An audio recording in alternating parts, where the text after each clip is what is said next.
अस्सलामुअलैकुम, मैं हूँ इरम और आप देख रहे हैं मेरा यूट्यूब चैनल। नाजरीन, इस्लामाबाद से एक मरतबा फिर होलनाक वाक़या पेश आता है। ये वाक़या बिल्कुल नूर मुकद्दम केस से मुमासलत रखता है। जिस तरह एलीट क्लास फैमिली के एक बेटे ने नशे में धुत होकर एक लड़की का दर्दनाक कत्ल किया था, सेम वैसे ही आज भी एक एलीट क्लास फैमिली के एक शख्स ने, एक लड़के ने अपनी बीवी का होलनाक कत्ल कर दिया। और वो शख्स कोई और नहीं था, सीनियर सहाफ़ी अयाज अमीर का बेटा था, जिनको तुम सब लोग जानते हैं। उनका सहाफ़त में एक नाम है, लेकिन ज़ाहिर है इसमें उनका कोई कसूर नहीं है। लेकिन आज वो भी इस कसूर की आज भी और इसके बाद भी सज़ा भुगतेंगे।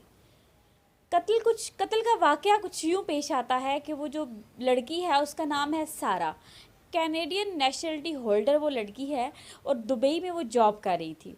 तकरीबन 13 दिन पहले वो इस्लामाबाद आती है, पाकिस्तान इस्लामाबाद आती है और चक शहजाद के फार्म हाउस नंबर 47 में वो रिहाइश पजीर थी अपने शोहर और बाकी फैमिली के साथ। और घरेलू किसी नाचाकी की वजह से, क्योंकि अभी तक कोई वैलिड रीज़न मकतूल ने नहीं दी कि मैंने किस वजह से अपनी बीवी का कत्ल किया है, तो घरेलू नाचाकी आप कह सकते हैं।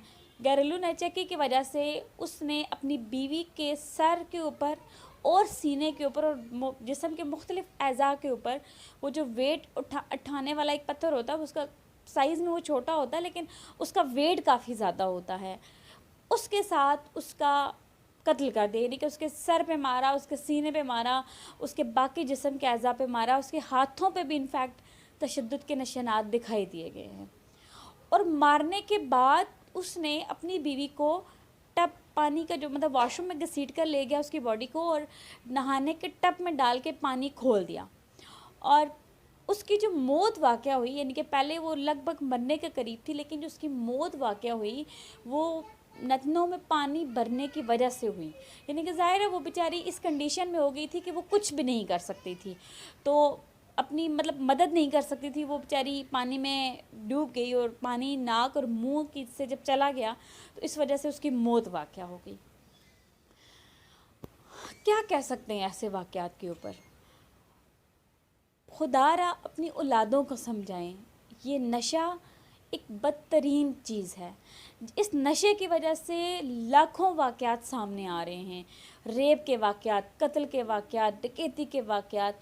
यानी कि आप ये कह सकते हैं कि मुआशरे की बुराई के पीछे 90% हाथ इस नशे का है, इस नशे की लत का है।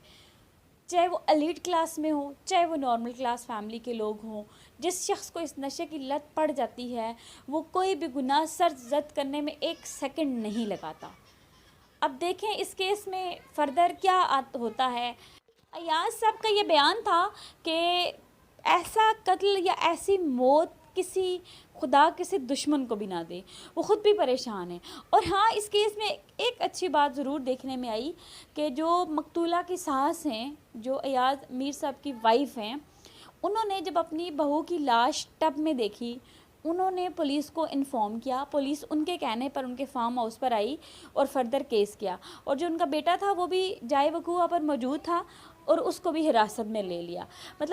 इन्होंने ये एक अच्छी, जिसे कहते हैं ना कि अच्छी सिटीज़न शुमार हुई या अच्छी सिटीज़न कहलाई जाएंगी, क्योंकि इन्होंने अपने बेटे के गुनाह पे पर्दा नहीं डाला, इन्होंने अपने बेटे को डिफेंड नहीं किया, इन्होंने गुनाह को गुनाह कहा है और इन्होंने गुनाहगार को उसको क्या जिसे कह सकते हैं कानून के हवाले किया है।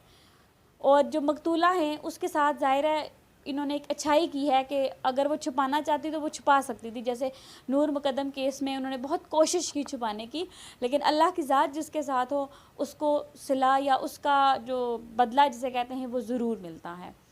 आगे आला अदालतें क्या करती हैं, क्या होता है इस केस में, फ़र्दर जो भी पेशरफ्त होगी हम आपके साथ ज़रूर शेयर करेंगे। और जो मकतूला हैं सारा, उनके लिए काइंडली ज़रूर दुआ कीजिएगा, उनकी मग़फ़िरत के लिए दुआ कीजिएगा और दुआ कीजिएगा कि हमारी जो नौजवान नस्ल इस लत में पड़ चुकी है, अल्लाह उनको इससे छुटकारा दे और अल्लाह उनको हिदायत दे। और वालिदैन को भी देखना चाहिए कि हमारे जो बच्चे हैं जब इस एक्टिविटीज़ में आते हैं उनके ऊपर नज़र रखनी चाहिए। और बच्चियों के वालिदैन को भी चाहिए कि सिर्फ पैसा देख के या एक क्लास देख के शादियाँ मत करें। کیونکہ جب ایسے کیسز آتے ہیں تو پھر دل خون کے آنسو ہوتا ہے. اب وہ جو یہ بچی ہے ان کے گھر والوں کے اوپر کیا گزری ہوگی کہ جنہوں نے تقریباً ان کی شادی کو بھی کوئی بہت عرصہ نہیں ہوا تھا, 8 سے 9 مہینے ہوئے تھے ٹوٹل, کہ جنہوں نے 8-9 مہینے پہلے اپنی بیٹی ان کو دی اور آج اس کی لاش اتنے برے حلیے میں ان کو جب ان کے سامنے گئی ہوگی تو ان کے دل پہ کیا گزرے گی. خدا را اس سے بہتر ہے کہ بچیوں کو گھر پہ رکھیں, کم کھلائیں, لیکن ایسے لوگوں کے حوالے مت کریں. اجازت دیجیے مجھے. اللہ حافظ.